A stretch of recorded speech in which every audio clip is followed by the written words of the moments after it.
2, 3. There you go. So I'll put this, we'll talk about this later. All right. I need to get back to my seat. I don't sit here. That is too funny. That is too funny. All right. And that's not where I sit in church, okay? All right. We'll talk about that later on as well. All right. So really thankful that this opportunity to be here tonight. I'm Brian Hinton. I'm the regional campus minister for the Louisville region. And just moved to Louisville a couple of weeks ago, but been working with the Kentucky Baptist Convention for about 6 years. I've been commuting back and forth since May and just finally moved here. So I was in Lexington, so I moved from Lexington to here. So it's a lot bigger than Lexington. So tonight, let's talk about how we can reach and keep students. And so some of this will challenge the way you think about things, but I promise you it's all biblical. All right.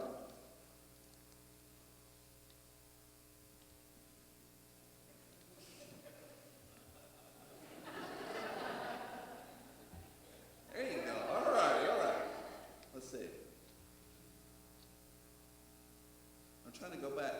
Is that you touching? Yep. Okay, go. I was like, that's not right. All right, go back to the first screen. All right, now go to the next screen. Okay. All right, so I'm gonna count on you then, and I'll just give you a nod. I don't know why it's not picking up. All right, so Generation Z is the generation after the millennials, and I'll tell you what age they are and stuff. But this is the age that I work with currently, college students. And they're a different animal than Generation IY, but they have a lot of potential, a lot of good things about them, and we'll discuss some of them. Next slide, please. And so here's the age gap. So from 1983, 84-ish to 2000 are the millennials, and if they were born in 2000 to 2018, there's Generation Z. And if you look at some statistics and some authors, they might have a hybrid of both of them. So often when you're talking about Generation IY is what one author calls them, because they were the first generation with an iPod, an iGadget. And since then, I has been following all along. So notice when I started, I took a group photo, right? Generation Z is called a selfie generation. They're always taking photos. I just came from a short-term mission trip to Tampa to work with a couple churches down there.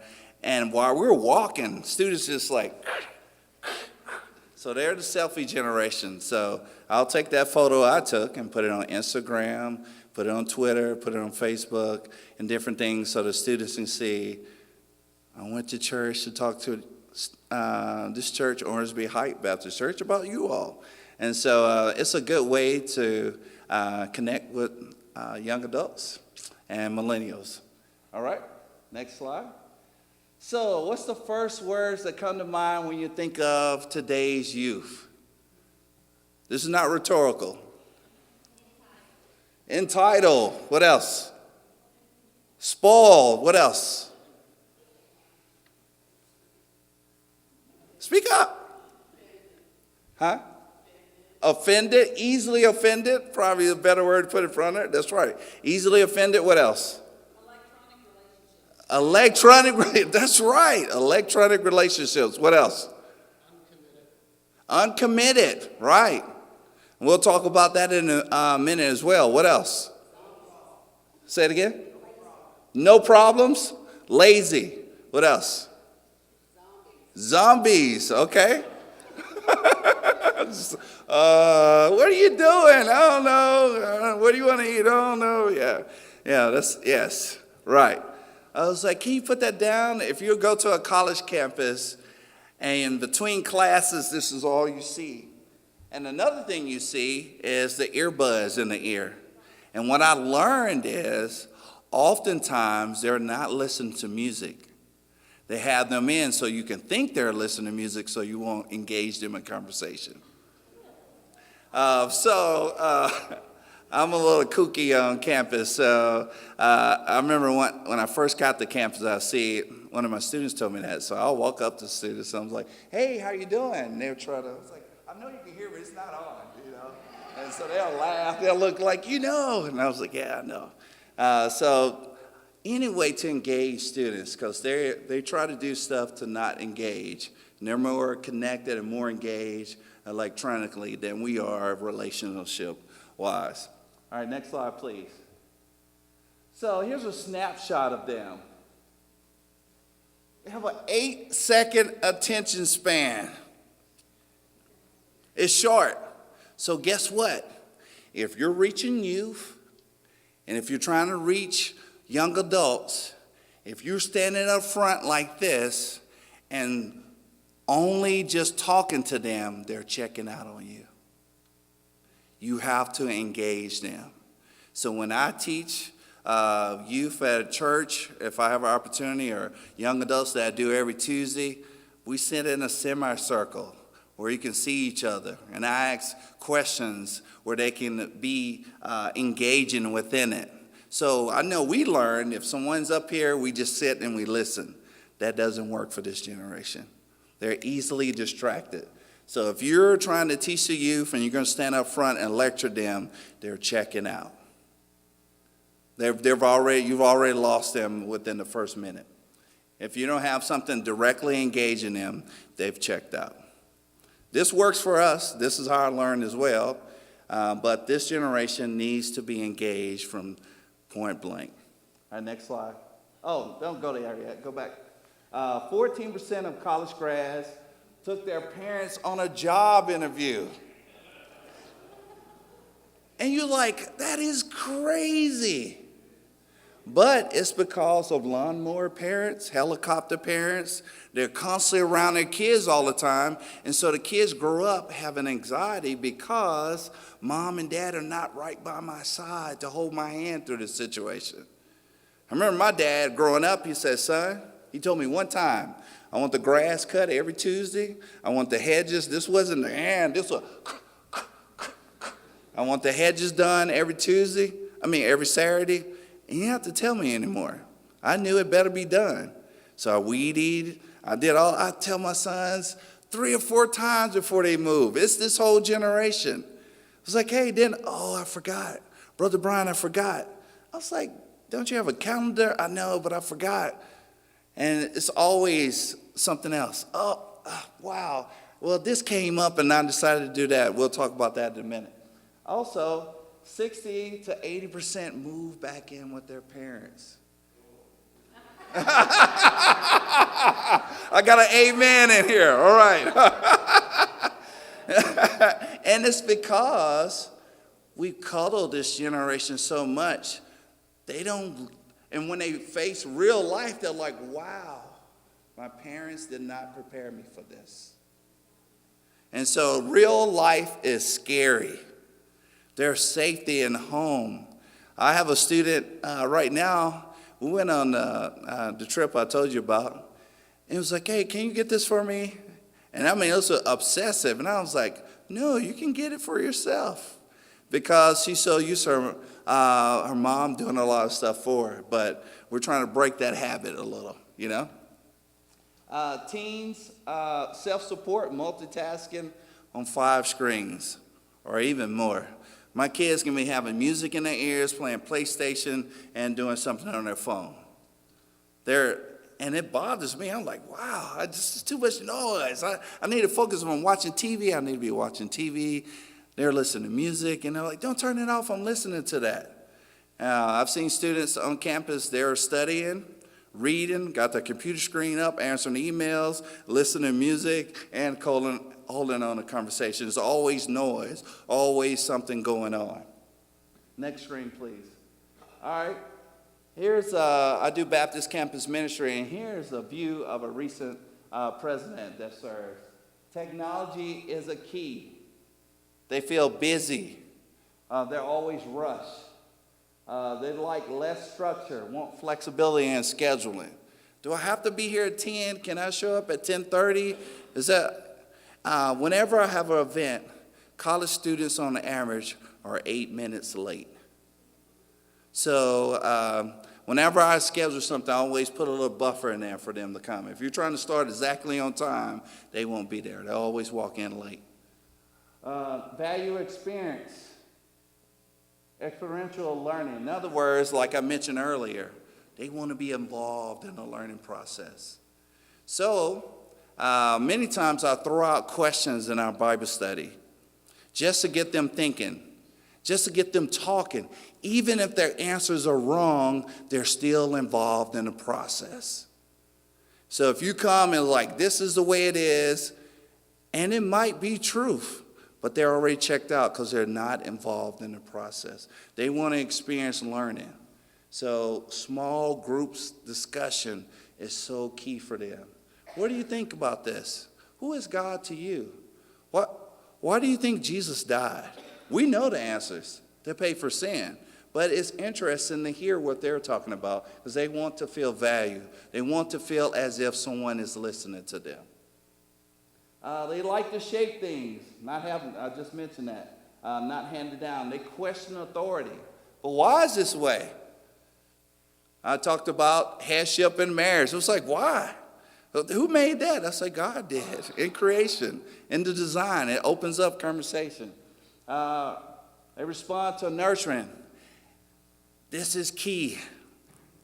Somebody said offended, and I said easily offended. So if I give a student a critique, I got to come back behind it with something positive. So you need to reword your critiques. And it's like, hey, that was okay, but next time maybe blah, blah, blah. This is this generation. So we either can push back and say, oh, I can't believe this generation, or we can try to come alongside and try to reach this generation for Christ. And this is where they are, and we need to get them where they need to be. You know what that's called? It's called discipleship. I meet a person where they are and walk with them and get them where they need to be. That's called discipleship. All right. They're shaped by inclusion, diversity, tolerance, gender crisis. All these are rampant on campus. And either you can push back and say, no, I don't want this type of individual in my church, or you can invite them and engage them with the gospel. Jesus, when he went out in the towns and stuff, he talked to the Luke 15, verse 2. The Pharisees says about Jesus, he sits and eats with sinners. I can't believe this. That Jesus eats and sits with sinners. And so many times we have so many Christian friends that we forget what it was like when we didn't know Christ. And our expectation of the lost is we want them to act as if they know Christ when they don't. And so when you meet a lost person, they're going to act lost. So we cannot be shocked because it's only by the grace of God that we are who we are. And when we forget about the grace of God that worked in our lives to draw us to Christ, we become the elder brother in Luke 15. So we have to watch about our attitudes that we have towards those who are lost. They need Christ just as much as we need him. And we can't forget that. Next slide, please. All right, so remember earlier I asked you what you thought about this generation, what comes to your mind. And how you think about this generation impacts how you engage them. So if you think they're entitled, lazy, gullible, hopeless, delusional, disconnected, that's how you're going to engage them. But if you say they're hardworking, they're not just hardworking in the way I think they are, though, but they're hardworking. They're on their iPhones. They're connected in technology. They're hardworking doing that. So I got to find the positives in this. They're not like us. They're not like our generation. They're accepting. They're accepting everything. So we need to see how we can engage within that. They're driven. You have to find out what they're driven about. A lot of students like to have hands-on activities. So here's a simple example you could do around the church. Find something that needs to be done within the church. If there's a ramp that needs to be built, or if there's a member that's in the hospital, get the kids to go by and write cards or go by and pray for this person. Or someone in their home and they're unable to get out and do yard work, bring the kids to do that. They want to see they're making a difference. And so we say Christ is all, and they'll say, yeah, if Christ is all, how does that show up in day-to-day life? So you have to connect why Jesus is so important to us, how he is key in our life, and this is why we do X, Y, and Z. Because many times they're losing the connection. But if we can connect the dots, that's key. They're global. You can play online with anybody around the world at any time, at any moment. And most games have translators, so language is no longer an issue. You can communicate with anybody at any time around the world. So they're global, they're connected. And they're passionate. They're passionate about what they do, and we have to find out, what are you passionate about? Next slide. So if you can find your generation here, let's focus on these last two. At the bottom, let's look at the second line, the life paradigm. Life is a cafeteria. You remember, I want a little of this, I want a little of that. I don't really need all of that. They just want to pick out what they want to pick out. Technology, they enjoy it. Notice at the bottom, YOLO. You only live once. And for this generation, that's their motto. You only live once. So I'm going to do what I can right here, right now. And if you remember the songs that have come out that are pop, that are secular, they're always talking about living in the moment, right now. Because to them, this is all there is. The next thing, Generation Z, 2001, if you notice, 9/11 happened in their lifetime. A lot of mass shootings have happened in their lifetime. And so they're really depressed. I'm coping with it. The parents' divorces on a high rise. So this generation is a lot of time down. They have a lot of anxiety. They're depressed about a lot of things. Technology, I don't just enjoy it. I want to be a hacker because I can be a popular hacker and I can develop apps and stuff. They want to not only master technology, they want to enjoy it and hack it. And here's the main reason, FOMO. This is a reason why youth and young adult, we say, are uncommitted. Because FOMO is the fear of missing out. Hey, Brother Brian, I'm coming to Bible study. All right, I'll see you next Tuesday. Hey, what happened? Well, my friends had a birthday party and I didn't want to miss out. Hey, Brother Brian, I know I said I was going to be here. I said, what happened? Well, Duke was playing Louisville, and someone offered me a free ticket, and I didn't want to miss out on that. So that's why they're uncommitted. They're committed to you until something better comes along. There's a fear of missing out. That's why you think they're uncommitted. They're only committed for the moment until something better comes along. Next slide. Teens put technology in the same category as air and water. They cannot imagine living without being connected all the time. We did a leadership activity, the breakout rooms. And so in the breakout rooms, you can't take any cell phones, keys, or anything, right? So I locked all the cell phones up in the little locker there you have, and I had the key around me. And it was like, ding! It was like, hey, can you open it up? Can I check it out? And I was like, no. It was like, you already saw them fidgeting. It was like they needed a hit from their phone. It was like, I need to have my phone. I was like, what is wrong with you? It's okay. You can live without your phone for 30 minutes. Like, Brother Brian, can I just check this out? And when the breakout games were over and they got their phones back, you already saw it. It was like, oh, I missed it. And I was like, wow. Yeah, so it's a serious deal to them. They put it in the same, they need their phone. What was so what was so amazing is on the trip, one individual went to sleep with music playing for their phone, and it was blaring, and that's the only way they can sleep. And I was like, wow, I need peace and quiet when I go to sleep. I don't need a lot of noise. But this person is trained about it. Next slide. They're very entrepreneurial. They want to own businesses. They want to help shape the world. Amazon, Uber, all these things that were never around when I was around. You know, you can just call somebody and let's Uber it. You got Uber Eats now, they'll bring food to you. If I need to go somewhere, Uber will take me where I need to be. On campus, they have like these scooters. It charges you so much per minute. So if you need to get somewhere, you put your card in, a little app, and you ride it, and you leave it where it is, and somebody come and get it. So everything is different now. They have a business mind. So you got to find out how we can use that for the glory of God. So they are passionate about things.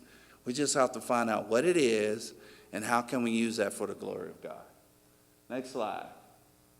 They are diverse. Multiracial children are the fastest growing group of youth in the United States. There's a 50% increase since 2000. So diversity is a big issue for them. So we must come to grips with that if we are going to reach the next generation. And guess what? Heaven is going to be a diverse population as well. So we should want our churches to look just like a picture of heaven as well. And so you want to reach your community, what it looks like to go out and reach diverse individuals in your campus this round. Next. They're fuzzy, unsure. They're accustomed to new definitions of family, identity, sexuality, same-sex households, three-parent families, gender Facebook, custom option. Now there's over 58 options. Everything that's been established, they're doing away with it and creating new rules with it. There's contract marriages, we stay married for 3 years and then I'll do something else. Or we have a child together and let's see if we want to stay with each other. These are real things on campus. I was like, what? You're having a kid first before you get married just to see if you want to be together? And I said, don't you know having a kid, makes things even more complex? But this generation, no, that's what your generation did. I want to figure it out on my own. And so that's why you see what you see, because there's been a breakdown in God's design. And we have to somehow, as the church, have the only answer that they need. And they don't know they need it. So we need to come alongside and get in the dirtiness of what it means to reach the lost. And there's going to be some situations you're going to be like, oh my God, I cannot believe this. For example, there was a student, this might have been my second year doing campus ministry. The student had tears in her eyes. This was out the Bible study, and it said, Brother Brian, can I talk to you? I was like, fine, go ahead. So me and the student leader met with this individual, and it was like, can you pray for me? I was like, no problem, definitely. Told me their story. Their mom and dad is on meth. All their household goods have been thrown out, and they're maintaining a 4.0, and yet dealing with this, wondering where their stuff is going to be when they get back, afraid their parents are going to smoke it up or sell it to get the next fix. So they're able to handle a lot of stuff. And you realize, wow, you're holding together with all this going on? And so, again, we have to get in the ugliness of ministry. Next. They're overwhelmed. This is the first generation that cannot escape from all of our problems at all. We're like little volcanoes. We're getting this constant pressure from our phone, from our relationships, from the way things are. They feel like My parents want me to do this way. Society is saying this. I'm getting images, all this stuff saying what life is supposed to be, and I'm overwhelmed. I don't know which way to turn. That's when we step in.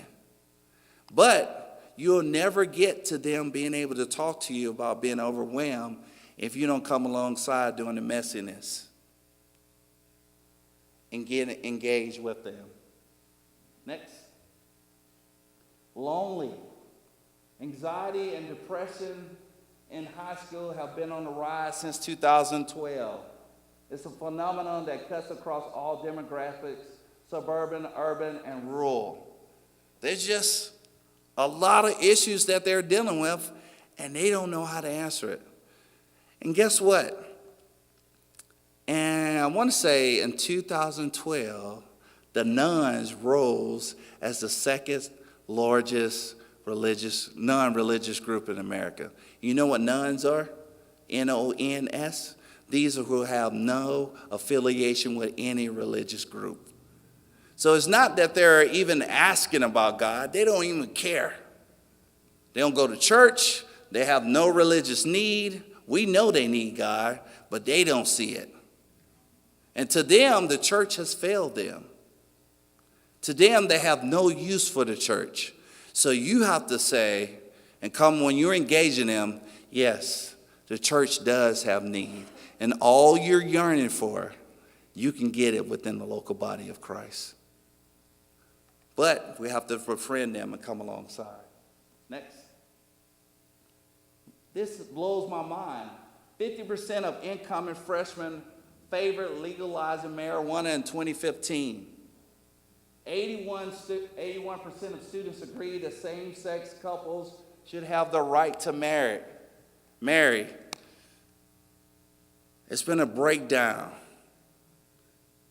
And I can't blame it all on the generation.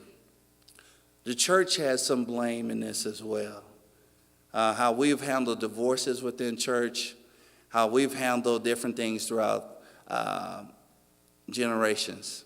And so these students, these kids, this generation have seen how we handle stuff, how we help not just churches over the generation, and they're saying, why go to church? What I see in the church is one day, and throughout the week, I don't see the Jesus that they talk about on Sunday. I talked to one student, and I asked this student, she was dealing with a hard time, and I gave her a book, and she was like, Brother Brian, I don't understand it. My mom and my aunt say they're Christian, but as soon as we leave church, they're talking about the pastor and his wife on the way home. That's not what Christ says do.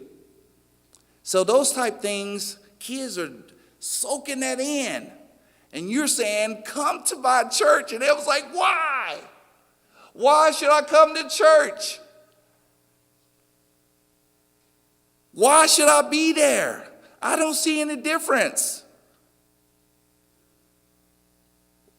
What I see out here in the world, I see in the church, and I'm confused, I'm overwhelmed, I don't know what to do. Where's the way? Show me. So we have a lot. And I think that speaks for itself. Next slide, all right? The individualistic.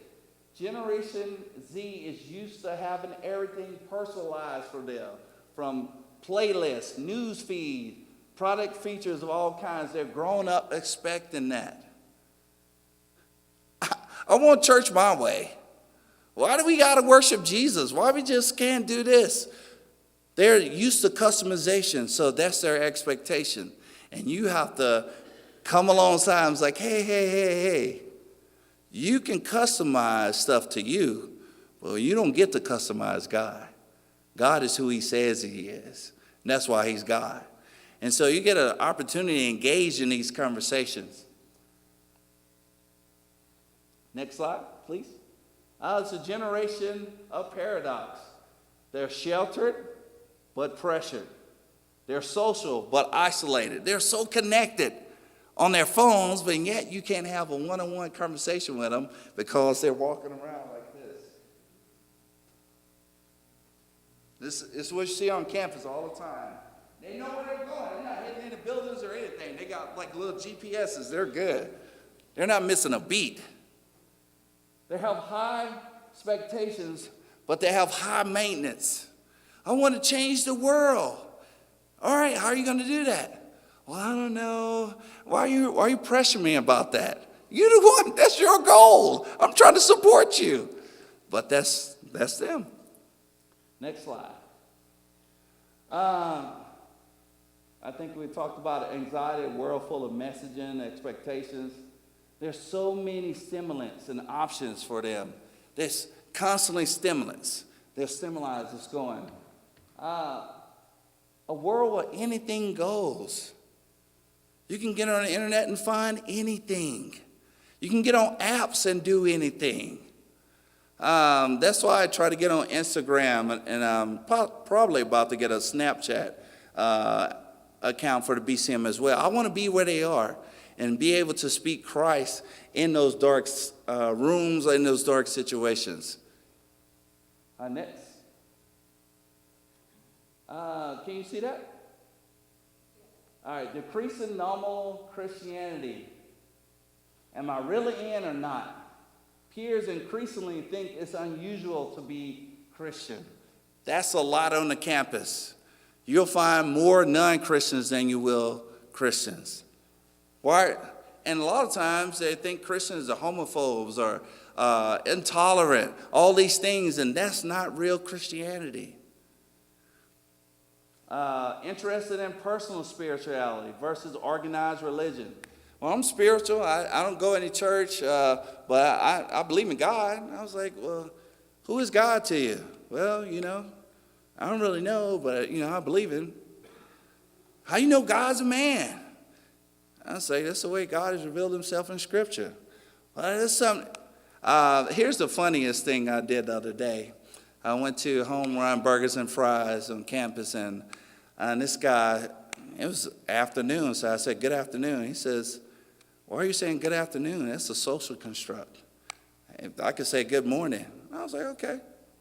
So he was like, man, I'm tired. I said, that's a social construct. Who says you're really tired? And he said, and I was all right, I want a burger. So you got to engage in the craziness sometimes, They struggle with spiritual challenges of social media and technology. As I mentioned, there are non-committal activities. Among Christian students, many are passionate followers of Christ who will go anywhere to serve. Next slide. Now, if you don't get anything, I say tonight, get this screen, okay? This is huge, all right? Can everyone see this screen? All right, so a lot of times we have the right message, but we're asking questions that they have no clue about. So think about it. In my day, you would say, are you saved? They have no clue what salvation is, what's being saved. A better question is, how do you think about spiritual things? A good question, if you died tonight, where would you go? A better question, can you tell me about your spiritual story? Everyone has some kind of story, and this is how you get the gospel. Do you love or do you know Jesus? Who is Jesus, and why do I need him? So you must say, to you, who is Jesus? Because Jesus is not a stranger. Everybody has some type of definition of who Jesus is. So you need to ask him, who is Jesus to you? Why would I need a tool to do something if I don't even know I have that issue in the first place? So instead of, when you're engaging these students, instead of starting with Jesus, you need to start with God, the Creator. You got to connect the dots.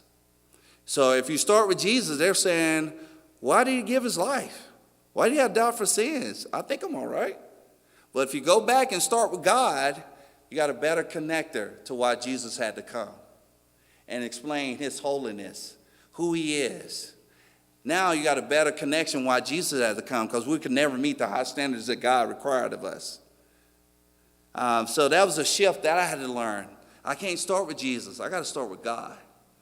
God is the creator, and you owe your very existence to him. He breathed life in you.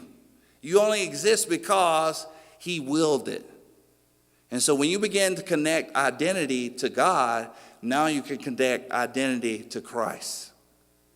Because Christ is the very image of God, because he is God. But you can't get there with this generation starting with Jesus, because they don't see their need for him. So do you want to go to heaven? What? Heaven? What's heaven? To you, a better question is, what's your understanding about God? We have to ask the right questions, because some of these students don't even have a clue about who Jesus is, have not a clue about salvation, about the cross, about the Bible stories that we grew up on in Sunday school. The best thing that happened to me was 15 international students used to come to my Bible study when I was at a different campus. And I would say, you remember when Moses did this? And they would have a strange look on their face. I was like, you remember when Abraham did this to Isaac? And they're like, so after one of the Bible study, a student came and said, Brother Brian, who is Abraham? Who is this Moses guy you're talking about? And so now I do not make any assumptions when I'm teaching Bible or I'm preaching. I explain it, because there's a generation that has grown up and they do not know.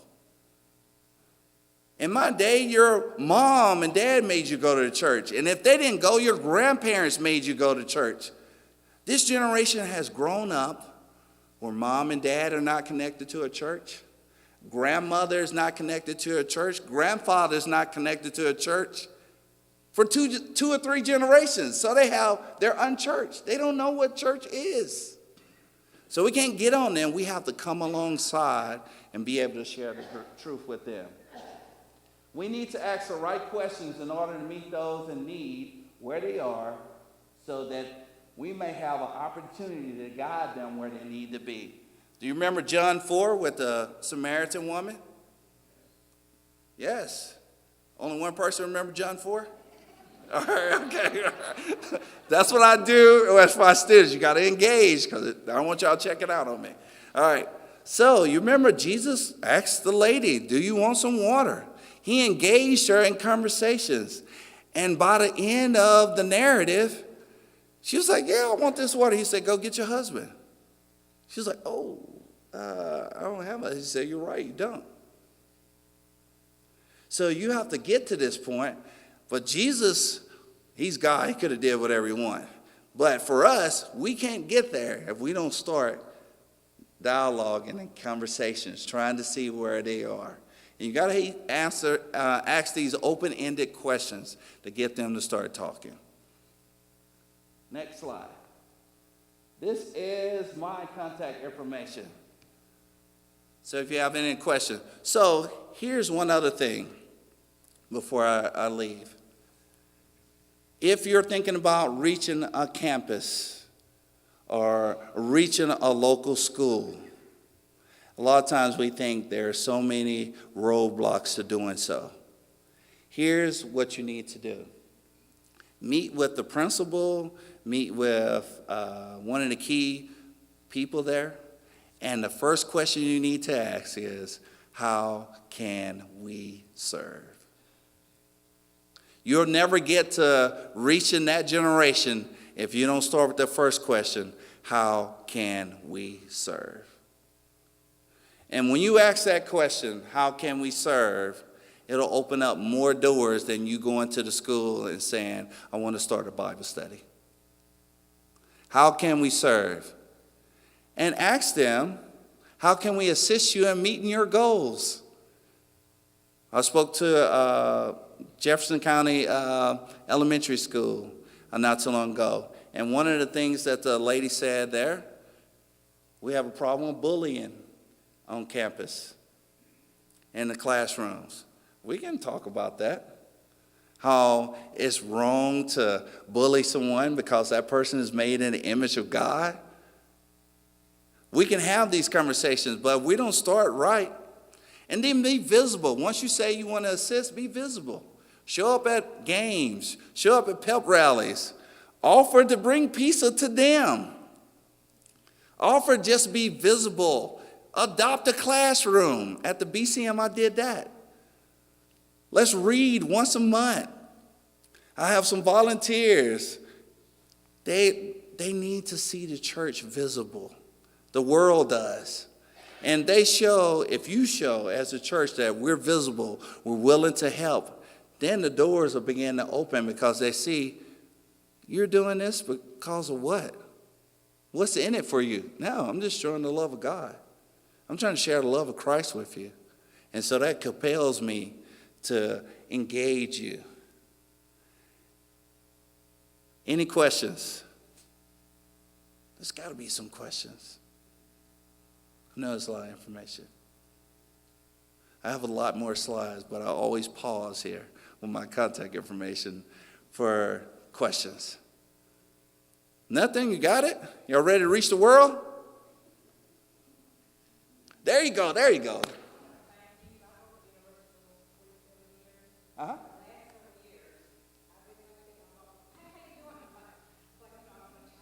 Right. Right. All right. What else? Question?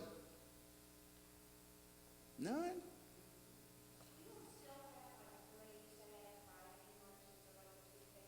So we on Tuesdays we have lunches too. Try to keep the Friday thing going, but still try to love to have started back up. What else? Yes, ping pong is still there. Yes, there's a lot of opportunities to engage students playing ping pong. I'm not sure about the intramural program, but I know at the BCM we have a ping pong table. We also have old Xbox 360 and the old Wii game. And so it's amazing. You can go play Wii, and students will come there and you can engage them. So there's a lot of opportunities for us to reach the lost. I wanted to give you a snapshot about who they are and also begin to get your wheels turning about how can we engage the next generation using who they are and engaging them where they are. And so how you view this next generation is key. And guess what? They are the future of the church. And so once we're gone, the question is, who will be behind us? And what gospel will they have? What will be their memory of us? Will there be one of, they took their time to share the gospel and that's why we share the gospel? Or are you totally only concerned about this generation and what's in it for us right now? Church has always been on the shoulders of the past, always looking forward. And we're pulling those behind us as well as we're reaching forward to Christ. We have to be there.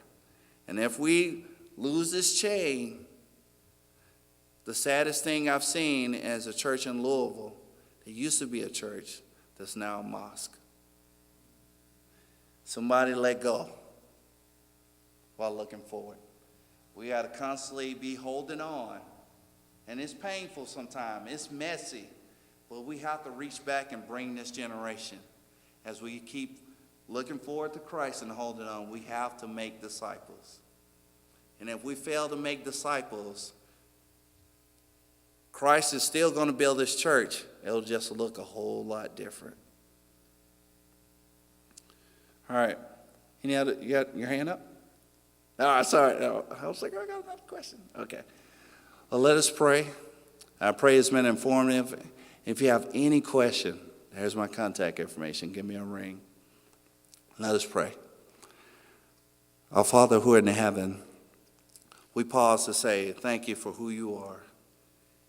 And we realize even in the midst of changing times, you're the same God. You're the same yesterday, today, and forevermore. You change not. Give us a heart to want to make disciples. And Lord, and even if we have the desire, give us disciples to come alongside that we may pour into them. Help us find creative ways to reach this next generation. And I pray that you raise up those from this new generation and then give them a fire and a zeal to follow you.